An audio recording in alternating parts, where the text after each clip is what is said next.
Welcome to Kenton's videos. Enjoy the video. In this video, I will show how to program a 2018 Nissan Pathfinder key fob. Start by sitting in the driver's seat with all doors closed and the key out of the ignition.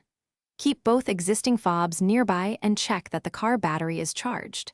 This step prevents errors and saves time.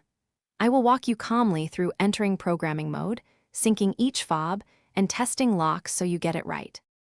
Once you're ready, insert the mechanical key and cycle the ignition 6 times, ending in the on position without starting the engine, to enter programming mode. The hazard lights will flash to confirm the vehicle is listening. Keep a calm pace and avoid rushing the steps. If hazards do not flash, repeat the cycle slowly and recheck the key and battery.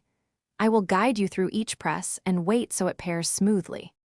With the car in programming mode, press any button on the first fob within 5 seconds to pair it, then wait for the confirmation flash.